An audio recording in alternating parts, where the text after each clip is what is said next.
a friend of Dave Rubin tweets this out, said, there's a reason Candace can't share any texts from Charlie Kirk since 2018. So calling Candace's bluff, basically alluding further to the fact that Candace, I guess, hated Charlie Kirk. And not just that this hatred was from 2022 onward, but actually 2018 onward or something like that. They had fallen out of touch. Candace Owens responded with this one. Charlie Kirk said, yes, reason will win. The Jews who care about Israel better calm down or else they will be on an island. Their behavior is maniacal. Not my words, YouTube. Not my words. I'm reporting on what Charlie Kirk had to say. Maybe Zionist agents like Jaimee Mitchell shouldn't test Candace Owens about whether or not she has texts from Charlie Kirk after 2018, because maybe Jaimee Mitchell and Mossad and Netanyahu wouldn't like to see those texts. Netanyahu, who said that Charlie Kirk was the greatest defender of Israel, covering up the fact, of course, that Charlie Kirk was lobbying Trump against war with Iran and risking his friendship with Trump to do that. Charlie Kirk, who was getting into public spats with people and private spats with people, risking all of his donor money over hosting Tucker Carlson and Candace Owens at his events and Dave Smith at his events. Publicly feuding with Ben Shapiro in his final interview over Israeli propaganda regarding Gaza. Yeah, maybe these people should not test Candace Owens because she just knows too much. I don't know why these neocons and these Hasbara agents continue to try and poke and prod at Candace Owens regarding Charlie Kirk. They keep testing her, and every single time she passes with flying colors. This time, we see Dave Rubin, Zionist agent Dave Rubin, as well as another individual, Jaimee Mitchell, who I believe runs like Gays Against Groomers, I think. That's her organization. Or does she run Libs of TikTok? They both look the same to me, and I think they're both lesbians, if I'm not mistaken. Anyways, Dave Rubin, he tweeted this out the other day when I was gone in Kazakhstan, and I was like, whoo, we're getting heated up in here. Dave Rubin is taking a moment away from the young boys that he adopted, because he and his husband adopted young boys from some other couple, and we're taking a moment away from them, and he's taking a minute to send out a fiery tweet about Candace Owens saying, I haven't said it publicly before, but it's finally worth mentioning. The last time I saw Candace at my house in 2022, all she talked about for an hour was how much she hated Charlie Kirk. Which, like, that alone doesn't even make sense, because Charlie and Candace, they stayed in close contact for years after that. They did a speaking tours together. Like, that doesn't even make sense. He said, I remember it vividly because the other two people she was ranting against that night were Ivanka and Jared, whom we had just met and had dinner with a few days before, and who couldn't have been kinder, more decent people. Yes, that is 100% true. And when she claims this didn't happen or it's a Zionist lie, ask her if she enjoyed the chicken parm. Now, Dave Rubin, the conservative Dave Rubin, he's opening up a Pandora's box here, because Candace Owens was, of course, going to respond, and this response was lethal, to say the least. Candace Owens said, this is completely and utterly made up. Sheer fiction. You guys are so positively desperate to rewrite Charlie's history that we are moving to fantasy. But since the internet is now interested, it's cool. I'd like to now share the story about why I decided to stop being friends with you after you bizarrely opened up to me about how you hired a young Christian male who used to work on my show at PragerU. You told me his parents were overbearing Christians who were concerned about him moving to Miami to work for a gay couple. Sure enough, the next time we saw you, you told us a story about how you and your husband just knew that he wasn't shy, but that he was more likely secretly gay, and how you were encouraging him to experiment with guys and explore his sex life. You told me and George that you then encouraged him to go on a date and then to have his first kiss with a man. Shortly thereafter, he quit your show and moved from Miami. I was positively sickened by this story because I knew this kid, and yes, he was shy. And the fact that you question him about his virginity and dating life and encourage him to kiss a boy makes you a groomer in my book. Now, the last part is just icing on the cake. Should we get into what you told me about your night in Hawaii with Peter Thiel? Or is the above enough perversion for one morning? Peter Thiel also is a gay man. Nothing wrong with that, YouTube. We want to be very clear, but just very interesting if we're talking about this sort of stuff. The salacious rumors, the salacious stories. I personally would not pick a fight with Candace Owens if you are Dave Rubin, because clearly Candace Owens knows much more than you could ever make up about her in some tweet about Charlie Kirk being hated by her or something like that, which is just very easy to disprove looking at the text messages that we already have between all of these individuals. Anyways, Jaimee Mitchell, another friend of Dave Rubin, tweets this out, said, there's a reason Candace can't share any texts from Charlie Kirk since 2018. So calling Candace's bluff, basically alluding further to the fact that Candace, I guess, hated Charlie Kirk. And not just that this hatred was from 2022 onward, but actually 2018 onward or something like that. They had fallen out of touch.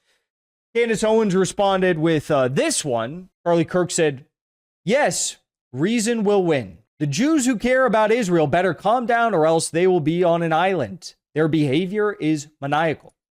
Not my words, YouTube. Not my words. I'm reporting on what Charlie Kirk had to say. Maybe Zionist agents like Jaimee Mitchell shouldn't test Candace Owens about whether or not she has texts from Charlie Kirk after 2018, because maybe Jaimee Mitchell and Mossad and Netanyahu wouldn't like to see those texts. Netanyahu, who said that Charlie Kirk was the greatest defender of Israel, covering up the fact, of course, that Charlie Kirk was lobbying Trump against war with Iran and risking his friendship with Trump to do that. Charlie Kirk, who was getting into public spats with people and private spats with people, risking all of his donor money over hosting Tucker Carlson and Candace Owens at his events and Dave Smith at his events. Publicly feuding with Ben Shapiro in his final interview over Israeli propaganda regarding Gaza. Yeah, maybe these people should not test Candace Owens because she just knows too much, all right? Now, also, over the past few days, we had these donor texts, which were leaked to the public, from a major donor named, I guess, this person right here, Lori Cardoza Moore. There were some text messages that were leaked over the past few days regarding threats that were being made unto Charlie Kirk from Zionist donors, Christian Zionist donors. Again, we were told that this is a conspiracy theory. We were told that this is some made-up thing from the Gray Zone, from Max Blumenthal, from Candace Owens, from Ian Carroll, that this was all fake. Charlie Kirk wasn't actually under any threats or pressure. Bill Ackman said that this is all fake news and whatnot. But here's actually text messages that prove the contrary. Here's what it says. All the people that trusted you, Jews and Christians, including me, why would you platform anti-Semites like Candace and Tucker? There are many evangelical Christian Zionists who would never give these people the opportunity to spew their hatred. I'm one of them. You say people are accusing you of being an anti-Semite because you disagree with the Israeli government. Well, what is it exactly that you disagree with? You threaten Jews and Christians with your 30 million followers? Are you kidding? Be very careful, Charlie. Be very careful, Charlie? Be very careful of what? He's the founder and director of his own organization. He can't have political opinions that, like, mass murdering babies is bad. Dragging America into a massive, Middle East war with Iran is not a good idea. He's got to be careful if he has those opinions. You are in violation of the 9th commandment by bearing false witness against your brother, Judah. When was the last time you read your Bible, Charlie? I'm coming to you as a believer. Genesis 12:3. And many more prophets warn Obadiah, and many more prophets warn those who curse Israel will be cursed. Again, ushering in this fake notion that the modern state of Israel, which is, fake, is somehow the same as the Israelis in the Bible, the Israelites in the Bible. Michelle Bachmann was booed, and about 10% the crowd walked out on her when she talked about standing with Israel. You brag about how you convince all these young voters to vote for Trump, but you can't convince them to stand with our Jewish brethren? You can't propagandize your own followers, Charlie? You better be careful if you can't propagandize them to support genocide. This is not a joke, Charlie. I'm coming to you as a sister in the faith. You have accomplished so much by the hand of the Almighty, but he is going to lift his hand from you. Don't fall for Tucker, Candace, and the rest. The Jews are under attack. God warns us in the last days that he will wipe out the descendants of Edom because they stood by while their brother Jacob, Israel, was held in captivity and did nothing. Don't be counted among the Edomites. It will be to your peril as well as the unfinished work God was going to do through you. That is incredible. That is as clear of a threat as I could ever imagine coming from the tpusa donors to Charlie Kirk, specifically over not propagandizing his followers to support Netanyahu, to support the genocidal state of Israel, to support war on Iran, to support murdering babies in Gaza. That is actually incredible because we were told, conspiracy theorists proven right again, we were told that we were conspiracy theorists for stating that texts like that were sent to Charlie Kirk before he was unalived. Harrison Smith was the first person that said that Charlie Kirk feels as though he's going to have his life threatened. He's going to be killed if he speaks out against Israel. And everyone who posted that, myself included, I was the first person who questioned what Netanyahu was saying directly after Charlie Kirk was unalived. You know, I was like, that's a bit weird that he's tweeting this out right now. Like moments after Charlie Kirk was unalived, he's in the middle of 7 wars. He's leading a country, but he's tweeting out all this weird stuff about Charlie Kirk. You're a conspiracy theorist. If you said that, your videos got banned from TikTok. Now what? Now what? Now they'll just say, your video's going to get banned from TikTok if you point out these texts, but they won't have any real justification as why. They'll just like say, oh, you violated some random community guideline that we don't really know about, we can't find, but we don't have to cite because, Larry Ellison runs this platform now. Oracle runs this platform now, and that's just the way it is. Right? TikTok censorship has skyrocketed. You can't even use TikTok anymore. Can't even use it. Any video, I did videos about like the most mundane shit on the face of the planet. And they all say ineligible for recommendation. They get to like 100,000 views and then they say ineligible for recommendation. Because now, TikTok USA is a US corporation and Oracle owns, I believe, like 49% of it. An amalgamation of other U.S. companies, Zionist companies own, like Oracle-friendly companies. They own another portion of it. China still, or Hong Kong, I guess, owns like 19.9% of it. So China has effectively given up the reins of TikTok USA to U.S. companies, and there is infinitely more censorship on the platform now. For all the hatred and propaganda that we hear about China censoring this, that, and the other, China's anti-free speech, actually, we have less free speech now that the U.S. companies own TikTok. Incredible, right? Anyways, Candace Owens responded to this and said, the last month of Charlie Kirk's life consisted of Zionists routinely pressuring and threatening Charlie for shifting his views on Israel. Were it not for me and the general public, those very same Zionists would have successfully staged a hostile takeover of his legacy. It should disturb you that for the right price, Turning Point was seemingly willing to bury all of this and instead welcome the very same people who tormented him in the end to his platform. I should not have been the one to tell you about the Hampton Summit. I should not have been the one to tell you about Josh Hammer or about his donor, Bob Shillman, or the fact that Charlie texted multiple people the night before explicitly stating they are going to kill me, but I am the one. And I made to do this all while sustaining consistent attacks from the very people who purport to carry on his legacy. The entire world sees each and every one of you for what you are. You can kill a man, but you cannot kill the truth. Couldn't have said it better myself. So the woman who sent that text is this crazy woman. Her name is Lori Cardoza Moore. She describes the very same incident as the text to Charlie Kirk on her TikTok, if you can believe it. Carlson, with his mocking voice and his mocking laughter, they were horrified by what they saw. I had 3 couples reach out to me who had been to the Turning Point USA conference. And this was in Tampa a couple weeks ago. They called me and said they were horrified by what they saw. Horrified. They saw Tucker Carlson get up and act like another crazy person, talking, condemning Israel, praising Qatar with his mocking voice and his mocking laughter. So Tucker gets up and speaks at this.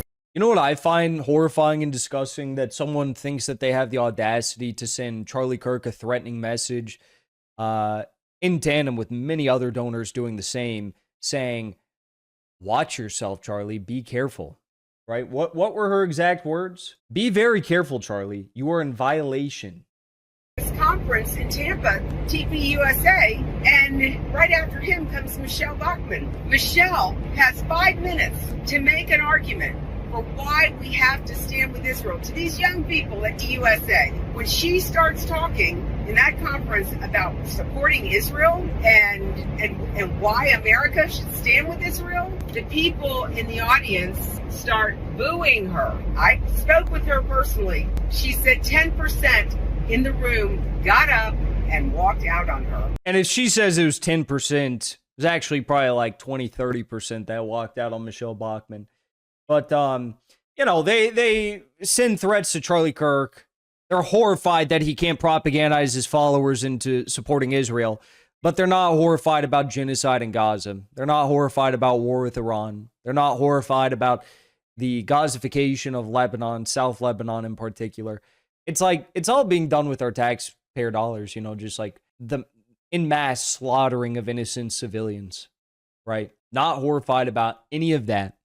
Even if you say like, oh, well, you know, I believe that Israel's protecting itself. If that's this woman's argument, and you still have to reckon with the fact that there have been tens, if not over 100,000, tens of thousands, if not over 100,000 civilians killed in these various wars, 7 to 8 front war that Netanyahu is waging. And if you're not horrified by that alone, that Israel has killed over 100,000 civilians, maybe hundreds of thousands of civilians, just to protect itself, like, is that not horrifying alone? Can't you just look at that and say, like, well, you know, they clearly protected themselves in the wrong way, even if that's your stupid opinion, your backwards demonic opinion, that this is all about protecting Israel. Even if you fully buy the Hasbara propaganda, the Ben Shapiro slop, even if you fully buy that, can you not be horrified about what, like, how are you not horrified about the mass unaliving of civilians in all these countries, some of the oldest civilizations on the face of the earth, the bombing of Christian churches, St. Porphyrius Church, third oldest church in the world, an Orthodox church, the bombing of several churches, including Catholic churches in Lebanon. How are you not horrified by this? I don't know. It's insane to me. And she claims to be a Christian. Anyways, so there you go. Before you leave, I want to say thank you for the support, because after 2 years of being banned, we are finally back home on YouTube. So be sure to subscribe to our channel and also join as a member on our channel using the link at the top of the description. I rely on the generous support of viewers like yourself to get the truth out to as many people as possible. You can also support the show on Locals or Give Sin Go. The mainstream media and the powers that be are never going to stop attacking us for bringing the truth to as many people as we do. Thank you so much for your support.